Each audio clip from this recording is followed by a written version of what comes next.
Do you sometimes feel there's a day where you're crushing it, you're doing great, and another day you're completely drowning?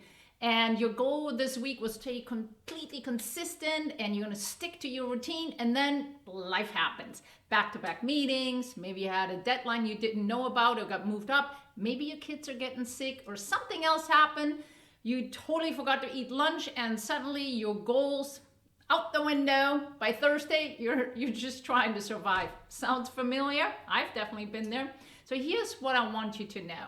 It's not because you lack discipline. It's not because you didn't want it bad enough. And it's definitely not because you're lazy. The truth is, our brains are not wired for consistency in chaos. So when those curveballs come, it's wired to survive. Its job is to keep us alive.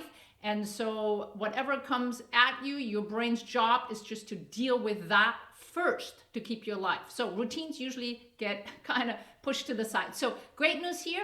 You can train that. You can train to deal with those curveballs better, more efficiently. And that's what I do with the high performance clients that I coach. Those are leaders, entrepreneurs, athletes, and yes, retirees. They can be overwhelmed and burned out at times. And any driven human like you that wants to stay on track and not wants to burn out has to really start utilizing a brain-based approach.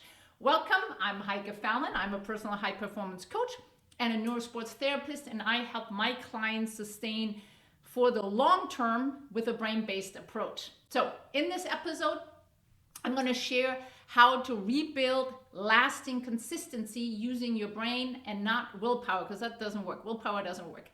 And once you understand the nervous system and how it works a little bit, you kind of stop fighting yourself and you start really, embracing it and really sometimes can be in a flow state. So let's start with motivation.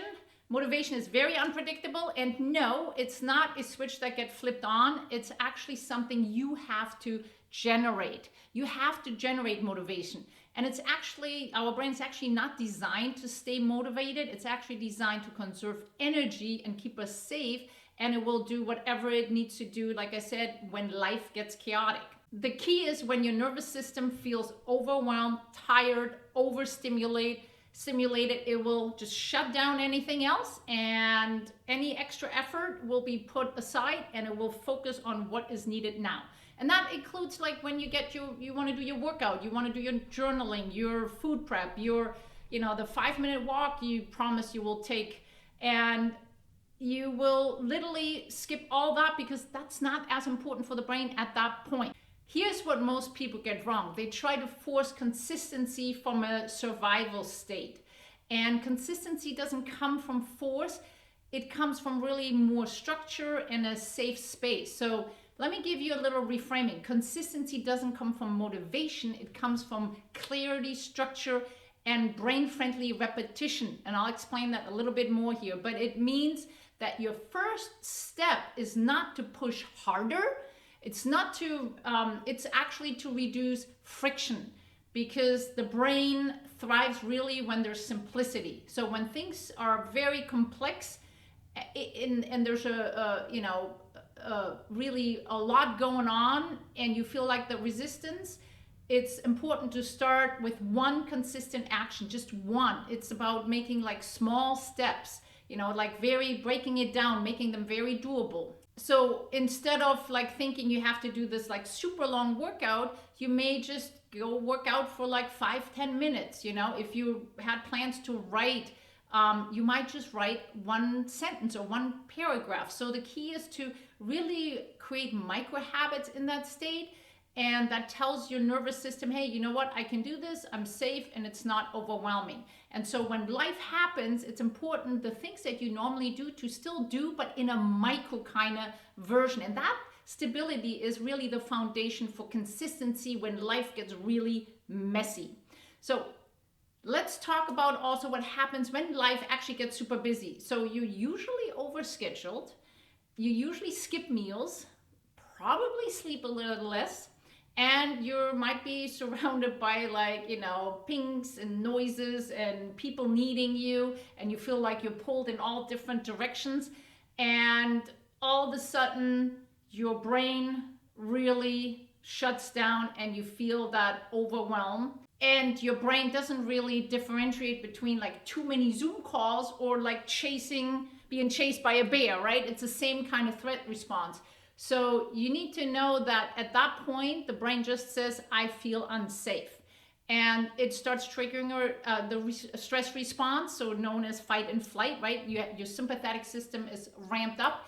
The problem is when your sympathetic system is ramped up, your prefrontal cortex, the part here in the front of the brain where you have your planning and thinking and decision making, kind of gets a little offline, and your limbic system, your emotional system, actually starts reacting, and you're more likely start procrastinating. You forget possibly simple things, and instead of like getting on it, you're strolling on your phone and you're feeling stuck because your brain is trying to figure out to conserve energy. So there's nothing wrong with you. It's just a sign that your brain is in survival mode.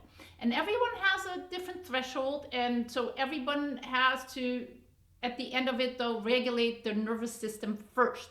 So before you want to actually jump into performance, you need to first calm the nervous system down. That means you got to activate the parasympathetic system or do some inhibiting so that the sympathetic system isn't so ramped up. Parasympathetic system is most people know it as a rest, calm, and digest system. So let me show you 2 exercises that I love doing and I do with my clients as well.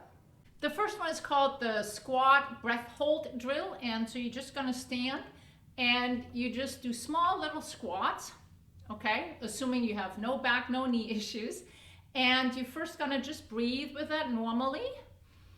Make sure you use your diaphragm when you're inhaling, okay? So then after 3 breaths, you're going to hold your breath on the exhale and you're going to keep doing small little squats until you feel like you need to get air again, but so you can breathe normally, not gasping for at the end. So let's start doing this. So you're going to start just a few squats, breathe normal.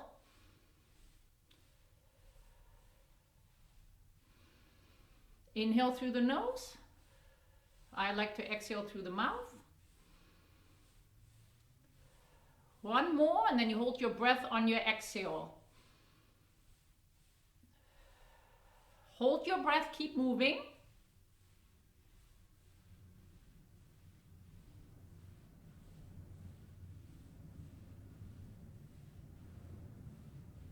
And whenever you feel like you can breathe normal, but you kind of have to get a breath, you're going to start breathing again. So don't go to the end where you're going to gasp for air, but kind of push yourself a little, and then you do a few more repetition of squats. And the next exercise I love doing is called a vestibular exercise. It's a quick little vestibular reset. And all you're gonna do is you can take your thumb and look at your thumb right in front of your eyes, or you can look at a target a little further away, however you want. You're gonna be standing nice and steady with both feet on the ground. You might also do the seated, and you're gonna just look at your thumb and you're gonna basically shake your head saying no. You might add a smile to it. Make sure you keep breathing. Keep the eyes on the thumb or the target that you choose. And you're just moving your head. So that activates your vestibular system. Vestibular system is also very important to make us feel really grounded and knowing where we are in space. So this activation can help tremendously too if you need to kind of get your parasympathetic system activated a little bit more. You might again do that seated. It might be better for you to do seated first before standing. So these aren't just kind of weird tricks or something. These are just changing input to the brain and activate specific brain areas that are very important, as I mentioned, to activate your parasympathetic system, so your rest, calm, and digest. Very important, always make sure you're breathing very well with this. But when your nervous system feels safe and calmer, everything else becomes easier. So oftentimes when chaos is in life, it's good to just take a moment and reset your nervous system.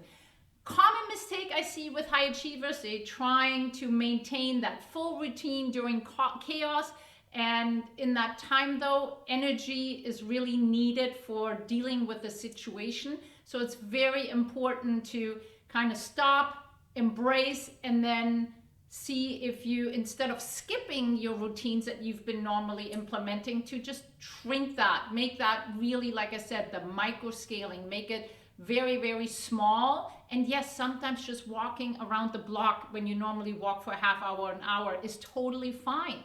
So again, you got to make it so small that your brain cannot say no to it, if that makes sense. So again, working out, you might just commit to like 1 or 2 exercises. I know that might seem very ridiculously small, but here's the truth.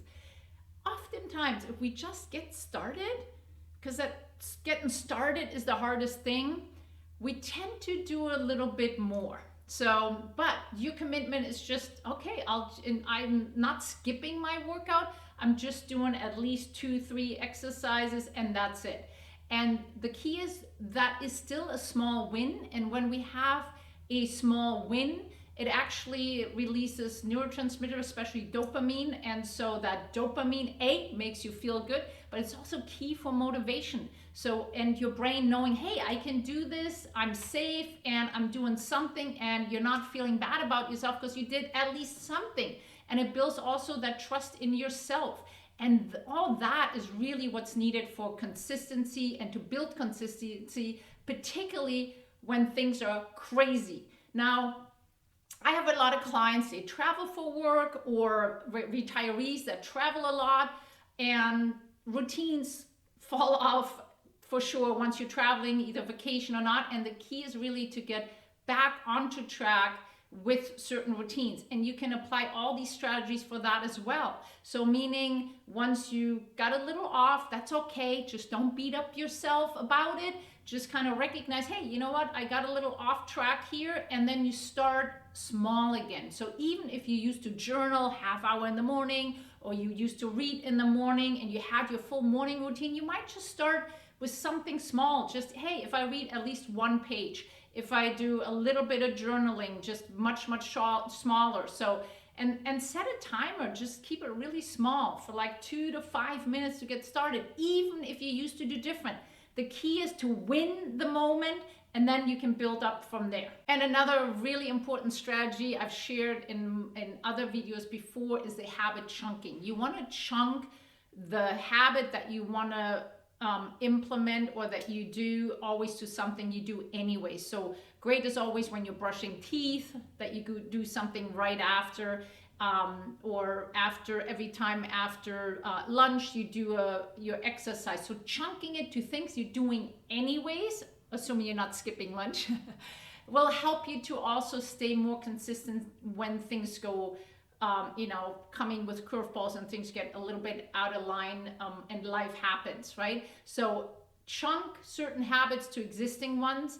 And if you're otherwise doing pretty good, but now it's chaotic life, then chunk that workout to something. So, and readjust that a little bit. Also, the beauty about chunking habits is that you're reducing a little bit that decision making. So every time you brush your teeth, you're going to do a breathing exercise. It's a given. You don't need to think about it. And if you're eliminating more decisions, that actually helps your brain to conserve energy. And that's what it really is about. The brain needs to conserve energy with the habits, and that's why we have habits, and that's why the brain loves patterns, to conserve the energies. Another great way is to use environmental anchors, meaning you put, for example, your workout shoes by the door, or you leave your journal on your pillow, leave your book on your desk, whatever works for you. Post-it notes are great too, but keep in mind, don't put too many things on there, just one. Keep it simple. So if you use a post-it note on your monitor, use you write one thing down there. It could be one mantra, one thing to remind yourself on this. So reminder here again, it's not about the willpower, you just need to use your system a little better. And here's the absolute secret. It's not what you do, it's actually who you believe you are. So your identity actually drives your behavior. So not the other way around. So if you're saying things like, I'm just not a consistent person, I'm always fall off, when it gets super busy, or I can't stay on track when I travel, guess what? Your brain is listening and it starts believing yourself. So it's really important to look and identify and analyze a little bit how you believe and what you believe about yourself, your identity. And really, that's how that self-directed neuroplasticity works. It gets really good at it, right? Because we get really good at what we do, but also at what we think. And again, great news here. You can actually rewire that. You can change that, and you can change how you think and do your self-talk. And instead of saying, I've never finished, or I always get off, you might say like, okay, I will return no matter what. And you know what? I will get something done. It's okay if I don't get all of it done, but I get something done. Or you might say, you know what? I trust myself, even though I got off, that I will begin again. I will start again because I've started in the past again. So I can do this. And so very important that you remind yourself of that what you think and believe has an impact on your behavior. Now, one of my most favorite things is really at the end of the week to do a little reset.